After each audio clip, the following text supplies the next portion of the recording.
Hello students. Yesterday we had seen examples for board examination on HTML with CSS. We have seen how to create a form using HTML and CSS specification, and we have seen two to three examples on HTML. Okay, in this lecture again we will study some more programs of HTML. Remember students, keep in mind these programs are there for your board examination for 10 marks. So you will have to prepare it very properly. Please keep in mind how to define the CSS, which tag are used for writing CSS, which tag is used when you are writing the form creation. This is very important. If you will remember this, then only it is very easy for you all to write it in the examination. So don't learn it and don't mug up or don't copy it from the net. Just keep in mind how to write the code. Now next program we will see. Write a HTML5 code with CSS as follows. First, create order list with names of the tourist cities. Second, create an order list with tourist places of those cities. And then third, divide the list into two sections, left and right, by using CSS.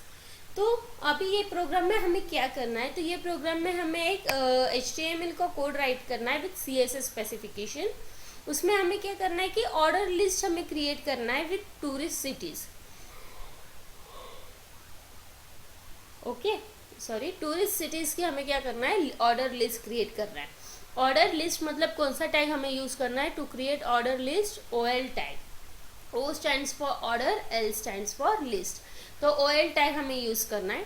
उसके बाद secondly हमें क्या करना है कि unordered list create करना है with tourist places of दो सिटीज. वो सिटी में कौन से टूरिस्ट प्लेसेस आती है उसकी हमें क्या करनी है, अनऑर्डर लिस्ट क्रिएट करनी है.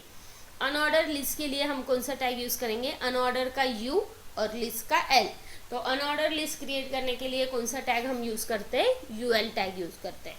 And thirdly what we have to do, we have to divide the list into two sections, left and right, by using CSS. Lastly हमें क्या करना है कि ये दो सेक्शंस में डिवाइड करना है. एक तो लेफ्ट सेक्शन है, एक राइट सेक्शन है, by using the CSS property. Again अभी यहाँ पे CSS यूज करना है, मतलब हमें क्या यूज करना पड़ेगा, स्टाइल टैग.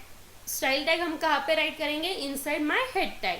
कल लास्ट लेक्चर में हमने देखा था कि जब भी हम CSS डिफाइन करते हैं तो CSS डिफाइन करने के लिए हम कौन सा टैग यूज करते हैं, सबसे पहले तो हम स्टाइल टैग यूज करते हैं. और वो स्टाइल टैग हम कहाँ पे डिफाइन करते हैं, इनसाइड द हेड टैग. तो let's start with the example. सबसे पहले आप HTML राइट करोगे. That is whenever you write any HTML document, तो स्टार्टिंग HTML डॉक्यूमेंट्स की कौन से इससे होती है, HTML से. Secondly head tag. Third title. Title यहाँ पे हमने क्या दिया कि हमें टूरिस्ट सिटीज के नाम लिखना है, तो इसलिए मैंने कंट्री दिया. यहाँ पे आप कौन सा भी नेम असाइन कर सकते हो. ये टाइटल कहाँ पे डिस्प्ले होता है, तुम्हारे UR के नीचे, प्रोग्राम में नहीं होता ये डिस्प्ले. ठीक है. उसके बाद अभी यहाँ पे CSS डिफाइन करना था, इसलिए मैंने हेड टैग क्लोज किया है क्या, नहीं किया है. इनसाइड टाइटल टैग मैंने कौन सा टैग लिया है, स्टाइल टैग. और यहाँ पे क्या कहा है कि लेफ्ट एंड राइट सेक्शन में हमें लिस्ट को डिवाइड करना है. तो हमने राइट किया है unordered list float colon left. मतलब अनऑर्डर लिस्ट कहाँ पे क्रिएट होगी, हमारे लेफ्ट हैंड साइड पे, वेरएज ऑर्डर लिस्ट हमें कहाँ क्रिएट करनी है, राइट हैंड साइड पे. समझ में आया. ये मेरा था कि लेफ्ट एंड राइट सेक्शंस में मुझे डिवाइड करना था, तो मैंने लेफ्ट में क्या किया है कि मेरी अनऑर्डर लिस्ट है वो लेफ्ट साइड में क्रिएट की है, वेरएज ऑर्डर लिस्ट जो है वो मैंने कहाँ पे की है, राइट हैंड साइड पे की है. मेरा CSS डिफाइन यहाँ पे कंप्लीट हुआ है, तो मेरा जो CSS था स्टाइल टैग यहाँ पे ओपन था वो यहाँ पे हमने क्लोज किया है. उसके बाद जो हेड टैग ऊपर ओपन है, हेड टैग क्लोज किया है. ना बॉडी टैग में क्या आएगा कि हमें ऑर्डर लिस्ट क्रिएट करनी है और अनऑर्डर लिस्ट क्रिएट करनी है. तो ऑर्डर लिस्ट हमें किसकी करनी है, कि सिटीज की करनी है. वेरएज अनऑर्डर लिस्ट में हमें क्या करना है कि प्लेसेस लेना है वो पर्टिकुलर सिटीज के अंदर. ओके. तो सबसे पहले हमने क्या किया है, ऑर्डर लिस्ट क्रिएट किया है, तो ऑर्डर लिस्ट का टैग लिया है OL. अभी उसके नीचे मुझे डिफरेंट सिटीज के नेम लिस्ट करने थे, इसलिए मैंने LI टैग यूज किया है. LI tag is use for listing. That is कौन से भी आइटम हमें लिस्ट करना होगा तो उसके लिए हम कौन सा टैग यूज करते हैं, LI tag. Closing of this li tag is optional. अब क्लोज करो या ना करो कुछ इम्पैक्ट नहीं होने वाला प्रोग्राम में, that is closing of this li tag is optional. तो सबसे पहले li टैग मैंने सिटीज का नाम दिया है, first city Paris, li tag में li पेरिस क्लोज चला है। सेकेंड अभी यहाँ पे मैंने br टैग नहीं दिया है, तो भी मेरा जो भी डेटा रहेगा वो नेक्स्ट लाइन पे आएगा by using this li tag, क्योंकि वहाँ पे हम क्या कर रहे हैं, लिस्ट क्रिएट कर रहे हैं। तो जब भी लिस्ट क्रिएट होती है तो वो एक के नीचे एक आती है, तो no need to use br tag. Second है London, third India, fourth Singapore. ऐसे मैंने 4 लिस्टिंग की है of the cities under my OL tag. अभी यहाँ पे मेरा OL टैग कंप्लीट हुआ है, तो मेरा जो ओपन किया हुआ OL टैग था वो मैंने यहाँ पे क्लोज कर दिया है /OL। अभी उसके बाद नेक्स्ट क्या आएगा कि UL अनऑर्डर लिस्ट, मतलब क्या है कि पर्टिकुलर सिटीज के अंदर कौन से टूरिस्ट प्लेसेस है वो हमें मेंशन करनी है। तो उसके लिए हमें कौन सा टैग यूज किया है, UL टैग। UL फर्स्ट कौन सा है, उसमें इफिल है, सेकेंड लिस्ट में बिग बैन दिया है, थर्ड में ताजमहल, फोर्थ में सिंगापुर जू। ऐसे मैंने अनऑर्डर लिस्ट के अंदर 4 क्रिएट किए। फिर यहाँ पे क्या हुआ कि मेरा अनऑर्डर लिस्ट का जो टैग ओपन था वो टैग यहाँ पे हमने क्लोज किया है, जो बॉडी टैग ओपन था वो क्लोज, HTML क्लोज। तो ये आया मेरा आउटपुट।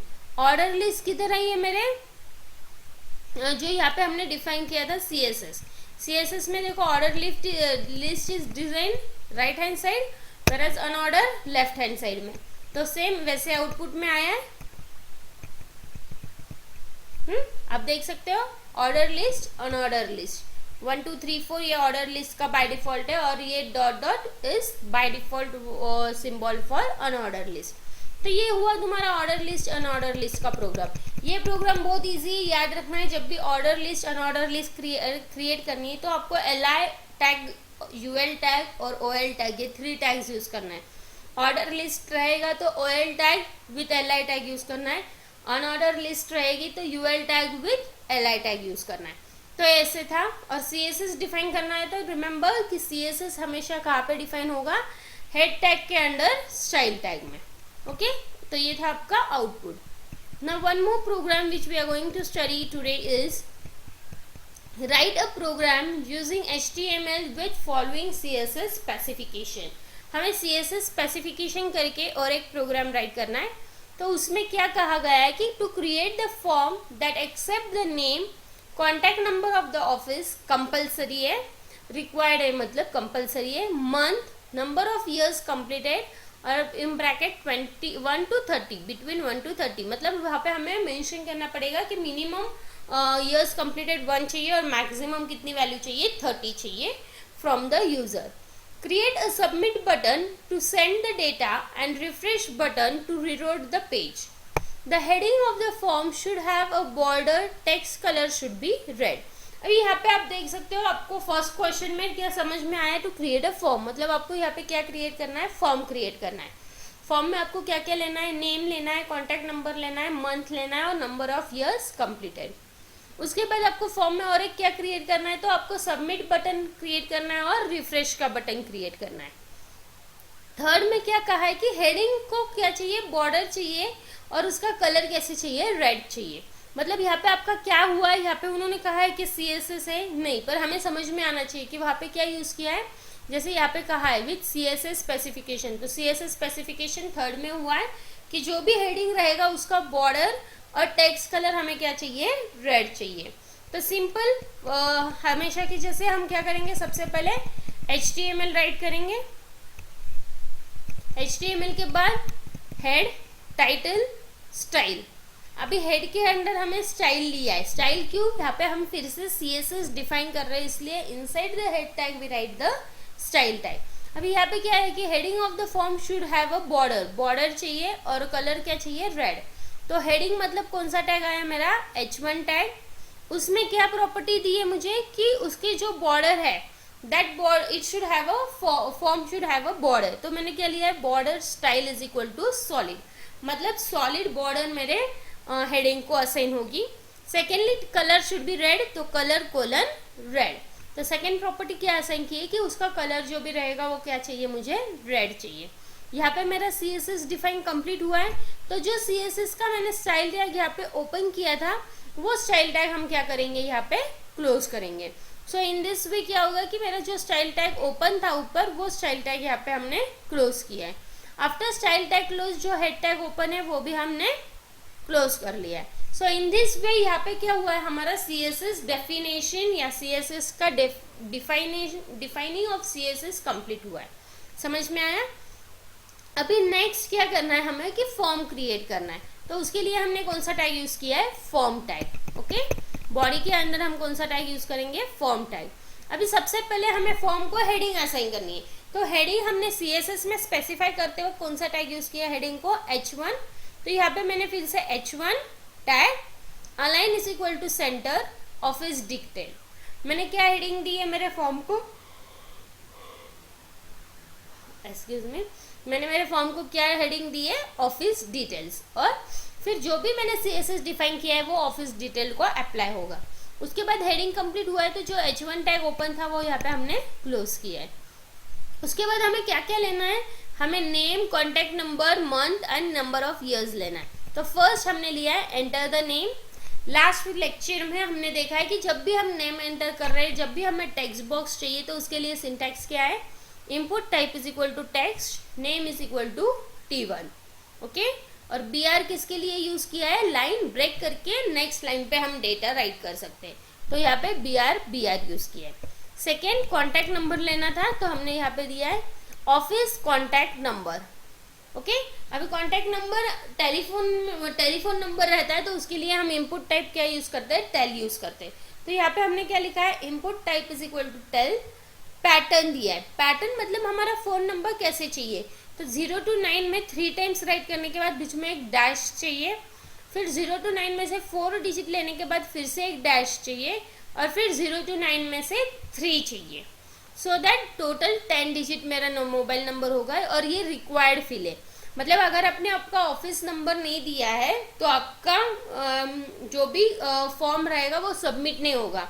ये फील्ड क्या है, रिक्वायर्ड है, कंपलसरी फील्ड है। फिर से BR से क्या होगा, लाइन ब्रेक होके डेटा नेक्स्ट लाइन पे जाएगा। नेक्स्ट मंथ चाहिए था, सिलेक्ट मंथ, उसमें क्या आएगा, input type is equal to month. Very good. Next BR tag, line break होके नेक्स्ट लाइन पे डेटा गया है। उसके बाद ईयर ऑफ सर्विस। अभी सर्विस मतलब क्या रहता है कि हम नंबर्स एंटर करते हैं 1 2 3 4 एंड सो ऑन। तो यहाँ पे क्या आएगा कि input type is equal to number. Okay, name is equal to जो नेम आपको देना है वो दो। मैंने दिया ईयर्स ऑफ सर्विस का शॉर्ट फॉर्म। अभी वहाँ पे हमें कहा था कि number of years completed should be between 1 to 30। So minimum is 1 year and maximum is 30।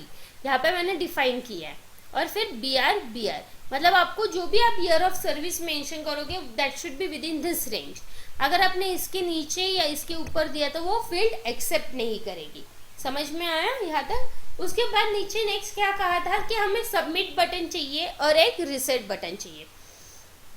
तो उसके लिए syntax, input type is equal to submit, name is equal to button, value is equal to submit. यह हमने देखा था कि input type is equal to submit से क्या होगा, अपना जो भी डेटा राइट किया है फॉर्म पे वो सबमिट हो जाएगा। वेरएज अगर आपको पेज रीसेट करना है या रीलोड करना है तो उसके लिए आप कौन सा यूज करते हो, input type is equal to reset, name is equal to जो नेम आपको असाइन करना है वो।